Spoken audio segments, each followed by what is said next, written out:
First King chapter 18. After a long time, in the third year, the word of the Lord came to Elijah.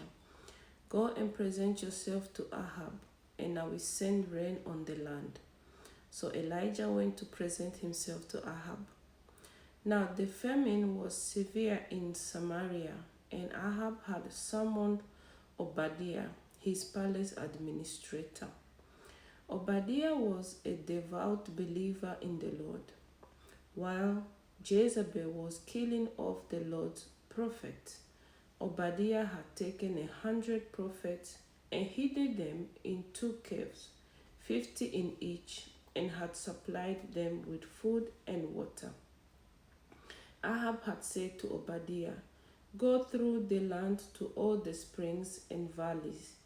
Maybe we can find some grass to keep the horses and mules alive so we will not have to kill any of our animals." So they divided the land they were to cover, Ahab going in one direction and Obadiah in another. As Obadiah was walking along, Elijah met him. Obadiah recognized him, bowed down to the ground, and said, "Is it really you, my lord Elijah?" "Yes," he replied. "Go tell your master Elijah is here." "What have I done wrong?" asked Obadiah, "that you are handing your servant over to Ahab to be put to death? As surely as the Lord your God lives, there is not a nation or kingdom where my master hath not sent someone to look for you. And whenever a nation or a kingdom claimed you were not there, he made them swear they could not find you.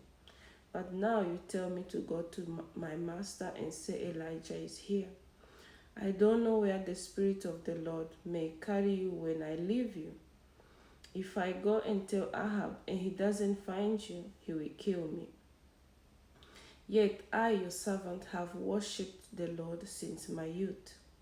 Haven't you heard, my Lord, what I did with Jezebel was killing? Oh, haven't you heard, my Lord, what I did while Jezebel was killing the prophets of the Lord? I hid 100 of the Lord's prophets in 2 caves, 50 in each, and supplied them with food and water. And now you tell me to go to my master and say, Elijah is here. He will kill me." Elijah said, "As the Lord Almighty lives, whom I serve, I will surely present myself to Ahab today." So Obadiah went to meet Ahab and told him, and Ahab went to meet Elijah. When he saw Elijah, he said to him, "Is that you, you trouble of Israel?" "I have not made trouble for Israel," Elijah replied, "but you and your father's family have. You have abandoned the Lord's command and have followed the Baals. Now summon the people from all over Israel to meet me on Mount Carmel, and bring the 450 prophets of Baal and the 400 prophets of Asherah who eat at Jezebel's table." So Ahab sent word throughout all Israel and assembled the prophets on Mount Carmel. Elijah went before the people and said, How long will you waver between two opinions? If the Lord is God, follow him. But if Baal is God, follow him." But the people said nothing. Then Elijah said to them, "I am the only one of the Lord's prophets left, but Baal has 450 prophets. Get 2 bulls for us. Let Baal's prophets choose one for themselves, and let them cut it into pieces and put it on the wood, but not set fire to it. I will prepare the other bull and put it on the wood, but not set fire to it. Then you call on the name of your God, and I will call on the name of the Lord, the God whom answers by fire. He is God." Then all the people said, "What you say is good." Elijah said to the prophets of Baal, "Choose one of the bulls and prepare it first, since there are so many of you. Call on the name of your God, but do not light the fire." So they took the bull given them and prepared it. Then they called on the name of Baal from morning till noon. Baal, answer us, they shouted. But there was no response.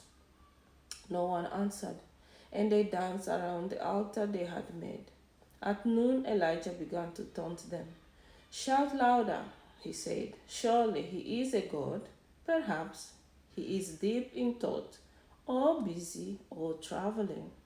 Maybe he is sleeping and must be awakened.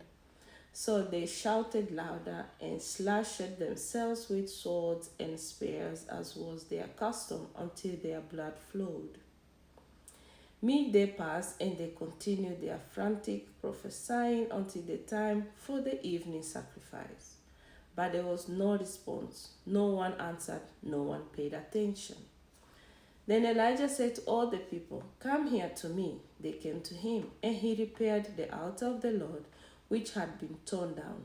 Elijah took 12 stones, one for each of the tribe descendant from Jacob, to whom the word of the Lord had come, saying, Your name shall be Israel.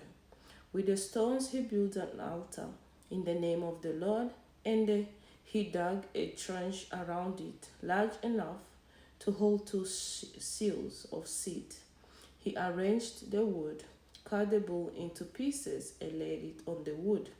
Then he said to them, Fill your large jars with water and pour it on the offering and on the wood. Do it again, he said. They did it again. Do it a third time, he ordered. And they did it the third time. The water ran down around the altar and even filled the trench. At the time of sacrifice, the prophet Elijah stepped forward and prayed, Lord, the God of Abraham, Isaac, and Israel, let it be known today that you are God in Israel, and that I am your servant, and have done all these things at your command. Answer me, Lord, answer me, so these people will know that you, Lord, are God, and you are turning their hearts back again. Then the fire of the Lord fell and burned up the sacrifice, the wood, the stones, and the soil, and also licked up the water in the trench. When all the people saw this, they fell prostrate and cried, The Lord, He is God, the Lord, He is God. Then Elijah commanded them, Seize the prophets of Baal, don't let anyone get away.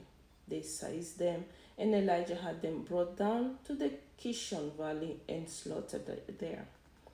And Elijah said to Ahab, Go, eat and drink, for there is the sound of heavy rain. So Ahab went off to eat and drink, but Elijah climbed to the top of Carmel, bent down to the ground, and put his face between his knees.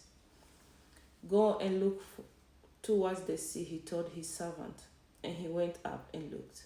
There is nothing there, he said. 7 times Elijah said, Go back. The 7th time the servant reported, A cloud as small as a man's hand is rising from the sea. So Elijah said, Go and tell Ahab, Hitch up your chariot and go down before the rain stops you. Meanwhile, the sky grew black with clouds. The wind rose, a heavy rain started falling, and Ahab rode off to Jezreel. The power of the Lord came on Elijah, and tucking his cloak into his belt, he ran ahead of Ahab all the way to Jezreel.